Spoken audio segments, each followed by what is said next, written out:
देखिए, जंग का माहौल, इन्होंने बहुत सारे खूबसूरत घर हैं जो शेलिंग की वजह से नुकसान हुआ है, और रात के अंधेरे में जब बारूद गिरता है और जब बगल में गिरे तो उस धमाके की आवाज़ से खौफ तो पैदा होता है। उससे नुकसान भी हुआ है, मकानों का नुकसान हुआ है। जानी नुकसान फ़िलहाल यहाँ जिन जगहों पे हम गए वहाँ पर नहीं हुआ है, लेकिन जो धमाकों की आवाज़ है वो अभी भी लोगों के दिलों में गूंज रही है। लेकिन सवाल ये है कि आज ये मौका ऐसा क्यों आया। सवाल ये नहीं कि धमाके हुए, जंग का एक माहौल बना। ये सवाल है कि ऐसा माहौल क्यों बना, जबकि लोगों ने आप देखेंगे बॉर्डर एरियाज़ में बहुत अच्छे माकान तामीर किए हैं। अगर तामीर हुए हैं, यकीनन अमन था। अगर लोगों को ये पता होता कि एक वक्त आएगा जब गोले पड़ेंगे तो शायद लोग ना बनाते। अमन चाहते हैं लोग, लेकिन अमन की बहाली हम लोग नहीं कर पाए। जंग का जो माहौल था वो एक भयानक था। कुछ लोगों को अच्छा लगा, कुछ लोग चाहते हैं कि एक ही बार इसका खात्मा हो, लेकिन कुछ लोग चाहते हैं कि अमन रहे। बहरहाल बहुत सारे लोगों के अपने व्यूज़ रहे। नहीं होना चाहिए था। पाकिस्तान अपनी नापाक हरकतों से बाज नहीं आ रहा है और हमारे मुल्क के अंदर अमन और शांति को भंग करने में कोई कसर नहीं छोड़ रहा है। लेकिन वहीं आप देखेंगे सरकार चुनी हुई है। बहुत बड़ी बातें हुई थी कि पाकिस्तान को जवाब ताकत से देंगे, लेकिन 2 दिन के अंतराल में ही 40-48 घंटे बातचीत पाकिस्तान से हुई और यहाँ पर बारूद बरसाए गए। लोग यहाँ से पलायन करें, अपने घरों को छोड़कर दूर ऐसी जगहों पे गए, लेकिन तब तक सरकार ने जो है जंगबंदी का ऐलान किया। और सरकार ने नहीं, डोनाल्ड ट्रंप ने ट्वीट में 2-4 लाइनें लिखकर हिंदुस्तान का फैसला सुना दिया, जो कुछ लोगों को मंजूर नहीं था। सर, पीर पंचाल की अगर बात करें, यहाँ के लोगों ने हर बार मार दे रही है, खास करके पाकिस्तान की। इस बार जो एक बार वार में, उसमें आप भी शामिल थे कि आप भी कहते थे कि एक ही बार आर पार किया जाए। सबसे ज़्यादा अफेक्टेड राजौरी पूंछ इलाकों में होता है। इन लोगों से कभी क्यों नहीं पूछा जाता कि एक बार की वार आर पार की जाए, क्योंकि ये मुल्क की तकसीम के बाद इस तरह के हालात। देखिए, 2 चीज़ें हैं। मैं आपको बोल भी रहा हूँ और खुल के बोल रहा हूँ, तज्जिया नहीं करना है। मतलब हम कई सालों से देख रहे हैं कि बॉर्डर पे जो है एक आम आदमी पिसता जा रहा है, लेकिन कब तक जब उनको मौका मिलेगा। मैं ये कह रहा हूँ कि जंग के हालात इसलिए बने क्योंकि पुलवामा के अंदर आतंकवादी घुस गए।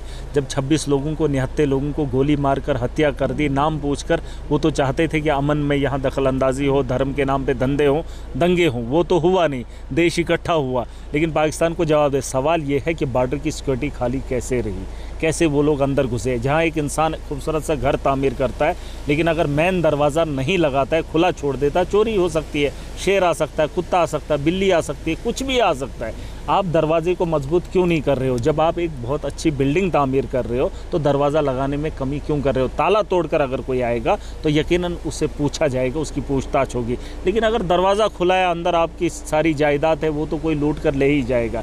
मैं ये कह रहा हूँ कि हमने अपनी सरहदों को मजबूत करना था। आज डिजिटल ज़माना है, टेक्नोलॉजी है, हम टेक्नोलॉजी का इस्तेमाल नहीं कर पाए और ना ही सरकार उतने ताकत से जवाब दे पाई। बहरहाल मैं ये चाहता हूँ कि आप या तो जंग करेंगे या तो फैसला करेंगे। बातचीत तो सरकार करने को तैयार नहीं। इन्होंने खेल के मैदानों को बंद कर दिया। पता है आपको, कांग्रेस के दौर में जो है खेल भी खेला जाता था, बॉर्डर पे फायरिंग भी होती थी, चलता रहता था, लेकिन फिर भी बातचीत की कोशिश की जाती थी। आज तो न्यूक्लियर तक बात आ पहुंची मोदी जी के दौर में। सिर्फ 2 दिन जंग का माहौल बना। क्रिकेट भी नहीं खेल रहे हैं, कोई कारोबार भी नहीं हो रहा है, लेकिन अमेरिका ने कारोबार की धमकी देकर हमें जंग बंद कर दी। अब जब मोदी जी कह रहे हैं कि टाक और टेरर नहीं हो सकता, टेरर तो पाकिस्तान में ख़त्म होगा नहीं, तो टाक कब होगी? अब इन्होंने कहा स्टेट भी J&K के अंदर नहीं देंगे जब तक न टेररिज्म ख़त्म होगा। आपको लगता है टेररिज्म ख़त्म होगा? जब 11 साल बीजेपी की सरकार को हुए और फिर आतंकवादी हमले होते हैं, न जम्मू कश्मीर के अंदर अमन की बहाली है और न स्टेट की बहाली है, और न भाजपा अपनी मनमानी छोड़ेगी, तो आम आदमी तो पिसता रहेगा। 2 ही चीज़ें हैं, या तो बातचीत करो या तो जंग करो। अब बातचीत भी नहीं करेंगे तो लास्ट ऑप्शन लोगों के पास क्या है? और आप ही मुझे बताओ ना, क्या है तीसरा? कोई अगर रास्ता है तो बता दो। अभी यहाँ जो पाकिस्तान के लोग बैठ रहे हैं उनको भी निकाल रहे हैं, पानी बंद कर रहे हैं, खेल बंद कर रहे हैं, कारोबार बंद कर रहे हैं, फिर भी पाकिस्तान बाज नहीं आ रहा है। तो आपके पास क्या जवाब है? आप मुझे बताओ, बॉर्डर के लोगों के लिए क्या कहना चाहोगे आप? या अब देखिए, अब जो जंगें हैं वो बॉर्डर पर नहीं लड़ी जाएंगी, अब वो बड़ी ताकतों से लड़ी जाएंगी, बड़े शहरों पर होगी। ऐसा नहीं, अब हवाई जंगें होंगी, हवा में होंगी, उससे बॉर्डर को नुकसान नहीं होगा। और दोनों की दोनों न्यूक्लियर पावर हैं। ये बात समझनी होगी कि हमें जंग नहीं चाहिए, लेकिन इसका हल चाहिए। अमन चाहिए। अगर आप अमन नहीं दे सकते, ये वो शादी है जो बड़ी खूबसूरती से जिसकी शहनाइयाँ बजी थी, ढोल ढमाके लगाए थे, हमने बहू को घर लाया था, लेकिन उस बहू ने कभी उस घर को चैन से जीने ही नहीं दिया, ना उस मर्द को ना उस परिवार को। अब जब बात इतनी बड़ी 1 साल तक लगातार जंग बनी रहे, तो फिर वो आदमी सोचता है नहीं, इसको जो मैंने पैसा दिया वो भी इसको दे दो, वो भी करो, वो भी करो, कोई हल तो निकालो, या तो उसको तलाक दे के निकाल लेते। छुटकारा पाना है, कुछ न कुछ तो करना पड़ेगा। मैं एक ही चीज़ बोल रहा हूँ, अमन चाहते हैं, हम इतना पैसा जितना फौज पे लगा रहे हैं या बारूद पे लगा रहे हैं, उतना पैसा अगर पाकिस्तान भी वही है, पाकिस्तान आप वहाँ पे भीख मांगते हैं लोग, वहाँ पे इस वक्त कर्जे में लोग डूबे, लेकिन हथियार लेने में कोई भी कमी नहीं है, कोई भी कमी नहीं कर रहे हैं। लेकिन वो किस लिए कर रहा है? वही हमारे मुल्क के अंदर भी इतना पैसा लगाया जा रहा है, अगर वही मुल्क को बेहतर बनाने के लिए लगाया जाता, लड़ाई से क्या हासिल किया? 2 दिन जंग रही, 3 दिन जंग रही, क्या हासिल हुआ? यहाँ पे भी जाने गई, वहाँ पे भी जाने गई। मैं वही कह रहा हूँ, जान इंसान की गई है, चाहे ये आतंकवादी हो, कोई भी हो। क्यों ऐसा माहौल बनाया जा रहा है? या तो अमन की बात करिए या तो जंग करिए। एशियन किड्स बड़ी ब्राह्मणा आपके बच्चों के लिए है एक परफेक्ट चॉइस, क्योंकि यहाँ आपके बच्चों को मिलेगी सेफ्टी के साथ साथ क्वालिटी एजुकेशन। यहाँ आपके बच्चों को मिलेगा एजुकेशन के साथ साथ टॉयज के साथ खेलने का मौका, यानी फुल मस्ती और पढ़ाई भी। साथ ही आपके बच्चे को दिया जाएगा बड़ी LED स्क्रीन के साथ एक्टिविटीज करने का मौका, क्योंकि एशियन किड्स स्कूल में बच्चे नहीं होते हैं बोर। यहाँ आपके बच्चों को करवाई जाएगी इंडोर स्विमिंग पूल में बोटिंग, जबकि एयर कंडीशनर क्लासरूम में बच्चों का मन रहेगा बिल्कुल फ्रेश और तनाव मुक्त। पढ़ाई के साथ साथ बच्चों को खेल गतिविधियों में भी एशियन किड्स करता है शामिल, ताकि बच्चे हर क्षेत्र के लिए रहे तैयार।